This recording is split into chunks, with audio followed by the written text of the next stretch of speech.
Hello friends, this is Ritu and welcome to study more knowledge. So आज करने वाले हैं अनुनासिक मतलब चंद्रबिंदु को। तो इससे पहले मैंने अनुस्वार के बारे में बताया था, तो अगर वो वीडियो नहीं देखा था आप उसे देख लें पहले, तो ये और अच्छे से समझ आ जाएगा। तो चलिए शुरुआत करते हैं आज की क्लास की। छोटा सा टॉपिक है वैसे तो ये। तो आज जानेंगे हम इसकी परिभाषा, अनुनासिक का प्रयोग, अनुनासिक के स्थान पर अनुस्वार बिंदु का प्रयोग, अनुस्वार और अनुनासिक में अंतर, क्योंकि दोनों में कंपैरिजन करेंगे, अंतर करेंगे तभी समझ पाएंगे बेहतर तरीके से। सबसे पहले देख लेते हैं परिभाषा। तो जिन स्वरों के उच्चारण में मुख के साथ साथ नासिका की भी सहायता लेनी पड़ती है, अर्थात जिन स्वरों का उच्चारण मुख और नासिका दोनों से किया जाता है, उन्हें अनुनासिक कहते हैं। तो अनुस्वार क्या था? अनुस्वार का जो ध्वनि थी वो नाक के थ्रू निकलती थी, नाक से उच्चारण होता था उनका। लेकिन जो अनुनासिक हैं इनके लिए मुंह और नाक दोनों की सहायता लेनी पड़ती है, तब इनका उच्चारण होता है। तो और इनको दर्शाया जाता है चंद्रबिंदु से।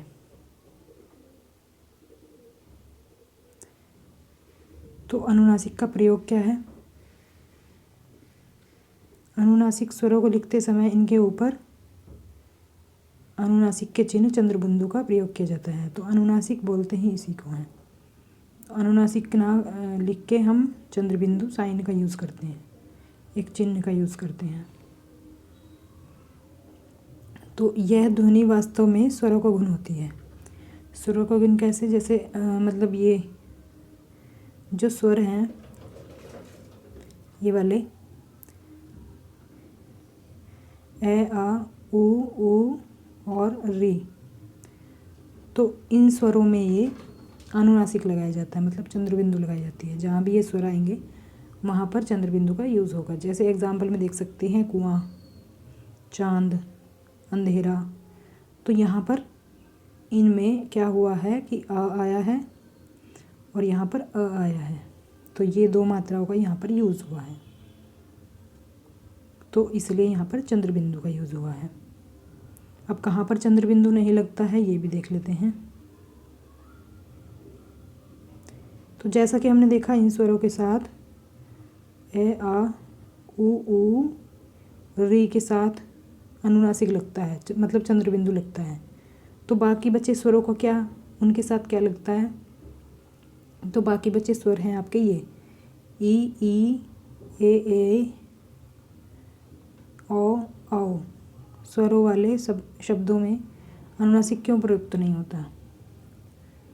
तो क्यों नहीं होता?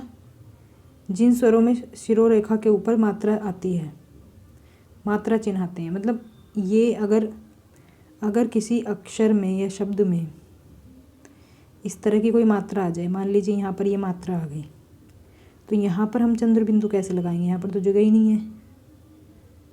तो ऐसी जगह पर क्या होता है, हम चंद्रबिंदु के बदले हम इस तरह का बिंदु लगा देते हैं, जैसे कि यहाँ पर लगा हुआ।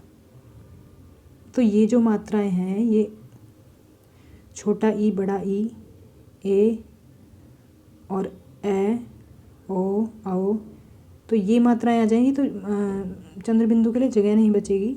तो हमने क्या किया, हमने चंद्रबिंदु हटाकर बिंदु का यूज़ किया। तो इसको हम बोलते हैं, जैसे कि आप देख सकते हैं, अनुनासिक के स्थान पर अनुस्वार बिंदु का प्रयोग। तो ये इसको बोला जाता है। एक तो हम कहेंगे कि इन स्वरों के साथ चंद्रबिंदु नहीं लगता। दूसरा हम कह सकते हैं कि अनुनासिक के स्थान पर यहाँ पर अनुस्वार का यूज़ होगा, मतलब बिंदु का यूज़ होगा। तो शिरोरेखा क्या होती है वो मैंने आपको पहले ही बताई थी। जैसे हम कोई भी शब्द लिखें, जैसे इस तरह से ये जो लाइन हमने खींची है ऊपर, इसको बोलते हैं शिरोरेखा। कोई टिपिकल मीनिंग नहीं है इसका। अब इसके ऊपर अगर हम ये मात्रा लगा देंगे तो यहाँ पर चंद्रबिंदु नहीं लगा सकते, यहाँ पर जगह ही नहीं बची। तो इसलिए हम चंद्रबिंदु ना यूज़ करके यहाँ पर सिर्फ बिंदु यूज़ करेंगे।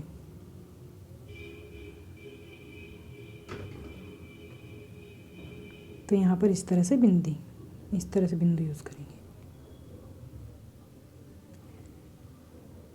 तो अब ये दिया हुआ है इसमें, जिन स्वरों में शिरोरेखा के ऊपर मात्रा चिन्ह आते हैं वहाँ अनुनासिक के लिए जगह की कमी के कारण अनुस्वार लगाया जाता है, मतलब बिंदु लगाया जाता है। अब देख लेते हैं आगे क्या है इसमें। एग्जाम्पल के थ्रू भी समझ सकते हैं आप इसे। देखिए चंद्र बिंदु थोड़ा बारीक है, यहाँ पर स्पष्ट नहीं दिख रहा है। नहीं में हमने पहले चंद्र बिंदु एग्जाम्पल दिखाया था। अब यहाँ पर मात्रा की वजह से जगह नहीं बच रही है, जैसे बड़े ई की मात्रा यहाँ पर आई है, जगह नहीं है, इसलिए हमने यहाँ पर बिंदु लगाया है। ऐसे ही में तो यहाँ पर भी चंद्राकार बिंदु के लिए जगह नहीं है, तो इसलिए हमने बिंदु को लगा दिया है। गोंद में भी हमने बिंदु लगा दिया है। तो इन सभी जो शब्द हैं शिरोरेखा से ऊपर मात्रा चिन्ह, तो शिरोरेखा हो गई ये वाली लाइन और इसके ऊपर मात्रा चिन्ह ये हो गया, लगे हुए हैं। नहीं में ई, में ए, गोंद में ओ की मात्रा का चिन्ह है, तो इसलिए यहाँ पर हमने अंक बिंदी का यूज़ किया है। तो इन शब्दों पर जब हम अनुनासिक का चिन्ह लगा रहे हैं तो पाते हैं उसके लिए पर्याप्त स्थान नहीं है, इसलिए इन सभी मात्राओं के साथ ये सब जो मात्राएं हैं इनके साथ चंद्र बिंदु के स्थान पर अनुस्वार लगाया जाता है। जनरली भी लगाया जाता है, जैसा कि यहाँ पर एग्जाम्पल दिया हुआ है। और एक इम्पोर्टेंट पॉइंट ये है कि अनुनासिक के स्थान पर, मतलब चंद्र बिंदु के स्थान पर अगर हम अनुस्वार मतलब बिंदु का यूज़ करते हैं तो इनके उच्चारण में कोई अंतर नहीं आता है। ऐसा नहीं होगा कि कुछ अंतर आ जाएगा अगर हम बिंदु लगा देंगे, वो उच्चारण पहले के जैसा ही होगा। तो इसलिए कोई डिफरेंस नहीं आएगा बिंदु का यूज़ करने से। तो अब हमारा लास्ट पार्ट जो बचा है इस लेक्चर का वो है अनुस्वार और अनुनासिक में अंतर के थ्रू हम इसे बेहतर ढंग से समझ पाएंगे। तो अनुस्वार क्या है? अनुस्वार के बारे में मैंने बताया था कि अनुस्वार व्यंजन होते हैं जो कि हमारे वर्णमाला में 5वां वर्ण होता है किसी भी वर्ग का, और इनके यूज़ से क्या है, शब्दों के अर्थ में अंतर आ जाता है। इसी तरह से हम इसको समझ सकते हैं। अनुनासिका है स्वर, ये स्वर है एक, इनके भी यूज़ से शब्दों के उच्चारण में अंतर आ जाता है, अर्थ में भी अंतर आ जाता है। अब जैसे हम इसको पढ़ें,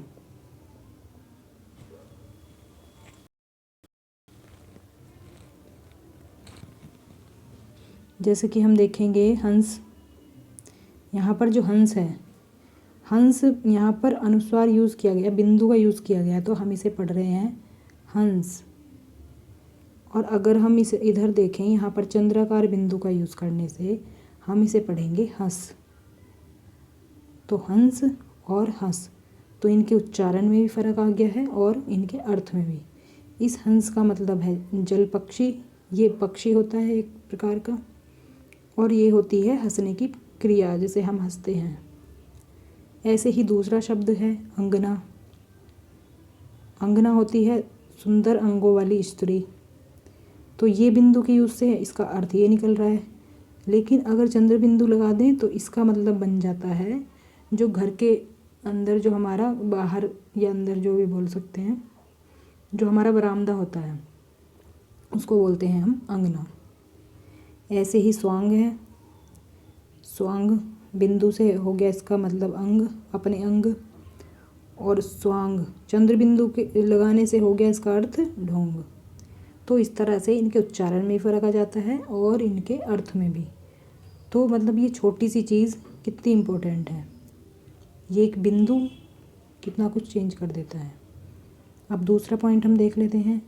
दूसरा पॉइंट इसमें है अनुस्वार को वर्ण में बदला जा सकता है। जैसे कि हम बिंदु को पाँचवें मतलब किसी भी वर्ग के 5वें अक्षर में बदल सकते हैं, जैसे अंगा, इया और अण, न, मैं, इनमें हम चेंज कर सकते हैं 5 वर्णों में। लेकिन जो अनुनासिका चंद्र बिंदु है उसको परिवर्तित नहीं कर सकते, वो चंद्र बिंदु ही रहेगा। चंद्र बिंदु के बदले हम बिंदु तो यूज़ कर सकते हैं, लेकिन हम इसे वर्ड में चेंज नहीं कर सकते। अब तीसरा पॉइंट है, अनुस्वार हर तरह की मात्राओं वाले शब्दों पर लगाया जा सकता है। जो बिंदु हैं, बिंदु हम किसी भी मात्रा पर लगा सकते हैं, वो आ की मात्रा हो, ए की मात्रा हो, ए की मात्रा हो, ओ की मात्रा हो, मतलब किसी भी मात्रा पर हम बिंदु का यूज़ कर सकते हैं। लेकिन जो चंद्र बिंदु है, चंद्र बिंदु केवल उन्हीं शब्दों पर लगाई जा सकती है जो शिरोरेखा से ऊपर मात्रा नहीं हो जिनके ऊपर, जैसे ये हो गया हंस, चांद, पूंछ, तो इनमें ऊपर मात्रा नहीं है, शिरोरेखा मतलब लाइन के ऊपर मात्रा नहीं है, तो इसलिए हमने इसमें चंद्र बिंदु का यूज़ किया है। जिनमें मात्रा होती है उसमें हम अनुस्वार मतलब बिंदु का यूज़ करते हैं। जिस तरह से आप देख सकते हैं, गोंद, कोंपल, इनमें हमने चंद्र बिंदु के बदले अनुस्वार का यूज़ किया है। तो ये था आज का वीडियो। आई होप आप दोनों चीज़ों के बारे में अच्छे से समझ चुके होंगे, अनुस्वार क्या होता है और अनुनासिक क्या होता है। इनका यूज़ भी आप समझ चुके होंगे कि इनका प्रयोग किस प्रकार किया जाता है। तो मिलते हैं हम नेक्स्ट वीडियो में। Thanks for watching.